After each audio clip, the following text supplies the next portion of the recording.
Todo fim de ano acontece a mesma coisa. As pessoas acham que gastaram demais porque dezembro é caro.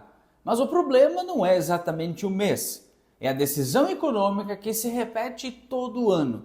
E o responsável é quem está atrás do cartão. Se você quer entender como tomar melhores decisões financeiras, já se inscreve aqui no canal. Aqui eu falo de economia aplicada à vida real, investimentos financeiros e proteção financeira. Para quem não me conhece, eu sou o Maicon, economista. E hoje eu quero te mostrar um erro silencioso que começa em dezembro, mas cobra a conta no início de janeiro. Dezembro naturalmente concentra renda. É o mês onde entra 13º, bônus, férias e às vezes até uma renda extra inesperada. O dinheiro chega diferente e isso impacta diretamente na maneira de como a gente toma decisões. Com a renda parecendo maior, o que o cérebro entende é que existe uma folga. Só que economicamente não existe isso de dinheiro folgado. Esse dinheiro nada mais é do que um excedente. Ele é concentrado de várias rendas que deixaram de ser recebidas durante o ano inteiro e entraram de uma única vez. E quando a renda é concentrada, o erro clássico é tratar isso como autorização para antecipar consumo. Existe um conceito econômico super importante aqui: demanda reprimida. Você passou o ano inteiro adiando coisas, deixou de consumir já pensando na renda adicional no fim de ano. Uma roupa melhor, uma viagem, um conforto maior, e isso tudo é legítimo. Com toda certeza você é merecedor ou merecedora de tudo isso, pois trabalha e se esforça pra caramba para poder fazer tudo isso.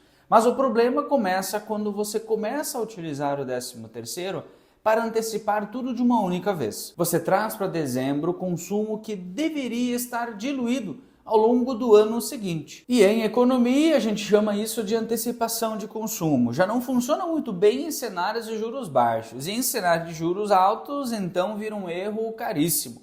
Claro que hoje a maioria das lojas oferece condições de parcelamento super facilitadas.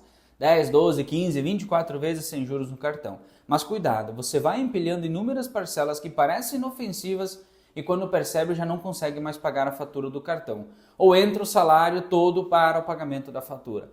Lembrando que juros do rotativo do cartão são hoje no Brasil um dos mais altos do mundo e muitas vezes passam inclusive de 300% ao ano. Ou seja, uma dívida de 10 mil reais pode facilmente ao longo de um ano se transformar numa dívida de 40 mil. Aquela dívida barata acaba se transformando num juro caro. E aqui entra um conceito que quase ninguém considera, que é o custo de oportunidade. Quando você usa o 13º para gastar tudo agora, você não está só gastando dinheiro, mas está abrindo mão de algo mais importante no futuro.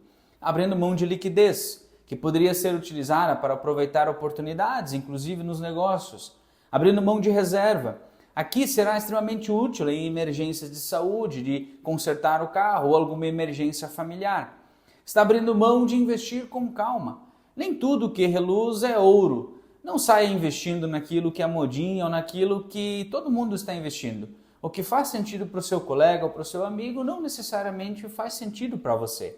Não tenha medo de ficar de fora, o famoso conceito FOMO, Fear of Missing Out em inglês. E abrindo mão de proteção. O que você já conquistou precisa ser preservado. Com certeza veio com muito suor e não da noite para o dia. Seria muito ruim ter que abrir mão disso da noite para o dia. Um seguro evita que problemas inesperados acabem levando todo o seu patrimônio embora. O custo não aparece numa fatura. Ele aparece no risco que você assume sem perceber. Mas claro, esse erro sempre existiu, mas em cenário de juros altos ele fica muito mais perigoso e potencializado. Parcelar consumo hoje significa pagar caro pelo conforto imediato. Significa comprometer renda futura num país instável, com inflação, juros elevados e muita incerteza. Em economia, errar pouco vale muito mais do que tentar ganhar muito. Assim como em qualquer esporte, negócio e na vida real não é diferente. Quem erra menos vence no final. Então sim, aproveite o fim de ano, presenteie quem você ama, mas dentro da sua realidade. E pense também no seu eu do futuro. Ele ou ela vai te agradecer ou se arrepender pelas decisões que você está tomando hoje? E quando a pessoa percebe que exagerou, muitas vezes até tenta corrigir investindo o 13º. Em economia comportamental, estudos apontam que uma perda precisa de 7 vezes mais de retorno para gerar um sentimento de compensação.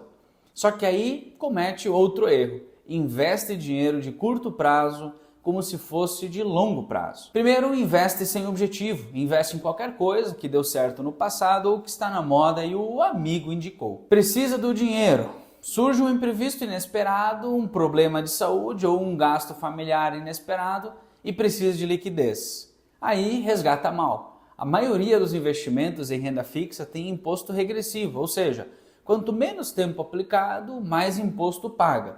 Previdência privada, no modelo de tributação regressiva, por exemplo, com menos de 2 anos de aplicação, o imposto de renda é de 35%. E aí conclui que investir não funciona. Vai culpando o investimento e diz que isso não funciona para ele, que o melhor teria sido até mesmo gastar aquele dinheiro ao invés de tentar guardar. Na verdade, o investimento não falhou. A verdade é que nunca existiu um planejamento. Então, de forma bem objetiva, o que faz sentido como 13º? Primeiro, você precisa de liquidez, dinheiro acessível para não se endividar já em janeiro. Segundo, redução de risco, reserva de emergência, amortização inteligente de dívidas caras. O que é uma dívida cara?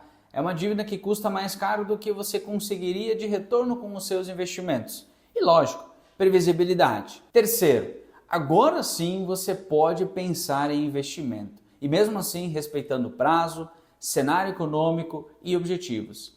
Tesouro Selic, CDBs pós-fixados de qualidade, estruturas conservadoras. Ou se já tiver a reserva constituída, pode até pensar num aporte na previdência complementar ou privada para fins tributários em 2026 ou até numa carteira própria de aposentadoria que você tenha. Famílias que preservaram patrimônio nunca começaram pelo retorno máximo, começaram sempre pela proteção. Você pode viajar, pode comprar, pode melhorar o seu padrão de vida. Na verdade, você merece tudo isso.